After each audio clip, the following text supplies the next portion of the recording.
Good afternoon, everybody, and welcome to the announcement of one of the worst-kept secrets in Washington.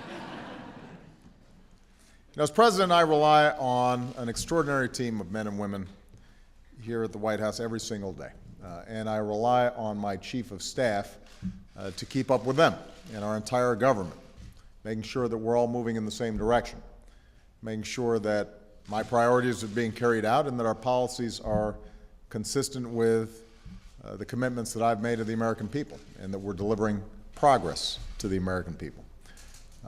As I said earlier this month, I could not be more grateful to Jack Lew for his amazing service, first as our OMB director, then at the State Department, and ultimately as my Chief of Staff. As he prepares for his confirmation hearings and the challenge of leading our Treasury Department, I am pleased to announce my next Chief of Staff and a great friend to me and everybody who works here at the White House, Mr. Denis McDonough. Hey.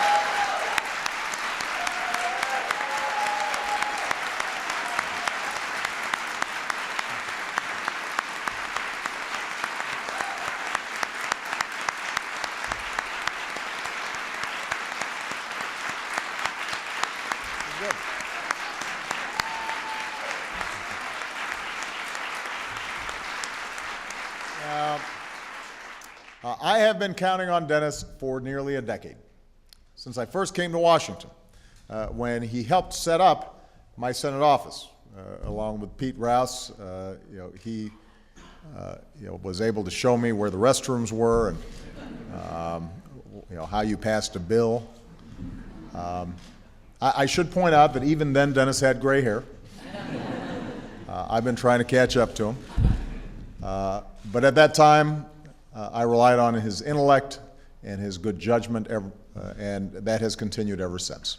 He's been one of my closest and most trusted advisors on my presidential campaign, on my transition team. He has been an indispensable member of my national security team as well. Denis has played a key role in every major national security decision in my presidency, from ending the war in Iraq to winding down the war in Afghanistan, from our response to natural disasters around the world like Haiti and the tsunami in Japan, to the repeal of Don't Ask, Don't Tell, to countless crises in between, day and night, and that includes many nights. I've actually begun to think that Denis likes pulling all-nighters. The truth is, nobody outworks Denis McDonough. Part of the reason you saw such warmth of applause is that in addition to being an incredible talent and such a hard worker, Denis is also a pretty humble guy. To so many of his friends and admirers, he's still just the dude from Stillwater, Minnesota. And given his humility, I don't think people always appreciate the breadth of his experience and the range of his talents. And it's precisely because of that intellect, that experience, his dedication, his determination that I wanted Denis in this job. As a veteran of Capitol Hill, where he was mentored by the likes of Lee Hamilton and Tom Daschle, Denis understands the importance of reaching across the aisle to deliver results for the American people, whether it's on jobs and the economy, health care, or education, reducing the deficit, or addressing climate change.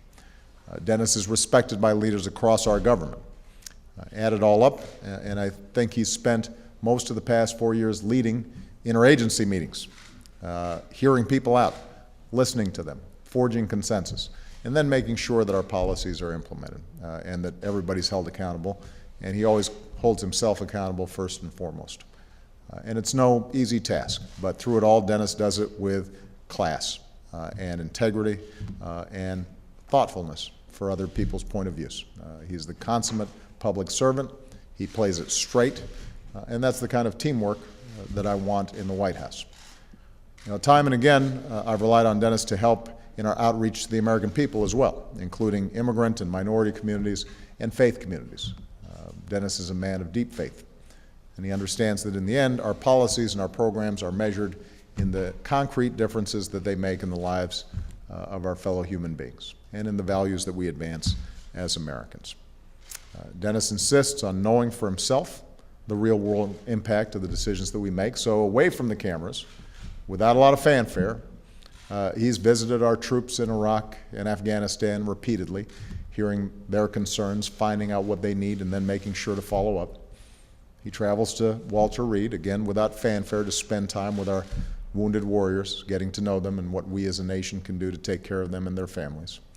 And then he comes back here to the White House and he gets it done. And that's the kind of focus, but also the kind of heart that I want in this White House. Now, don't get me wrong, Denis can be tough. It probably comes from being one of 11 children. You've got to be tough. Two of his sisters are here today, by the way, Mary and Anna, and I know they couldn't, oh, they're just beaming. They could not be more proud of their brother. Maybe it comes from his college football days as defensive back under the legendary John Gallardi.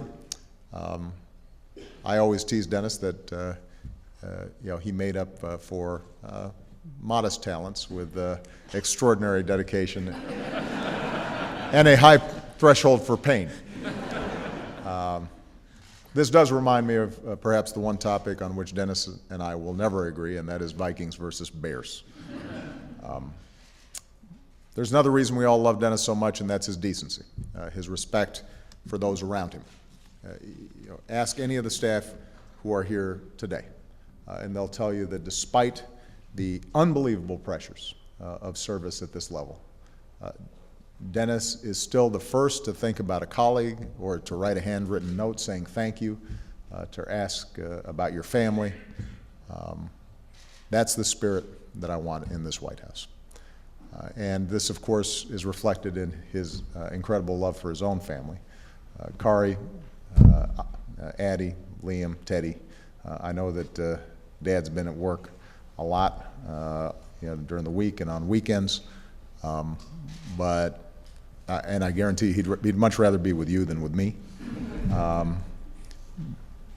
The next job that he's going to have is going to be demanding too, but the one reason he does this is because he wants to make sure that this world's a better place for all of you.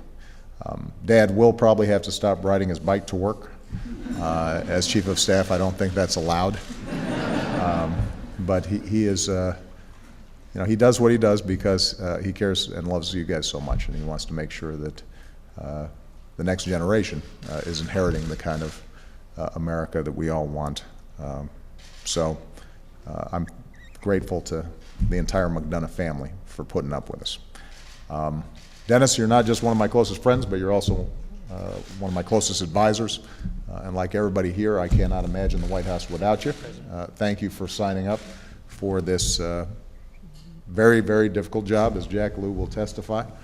I know you'll always give it to me straight, as only a friend can, telling me not only what I want to hear, but more importantly, what I need to hear to make the best possible decisions on behalf of the American people.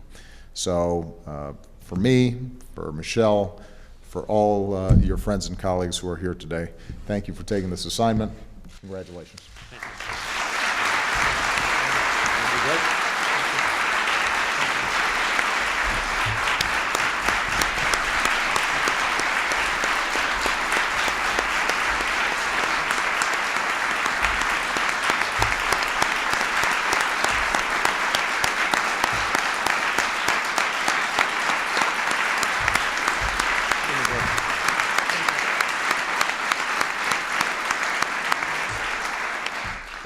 I just have one other thing to add.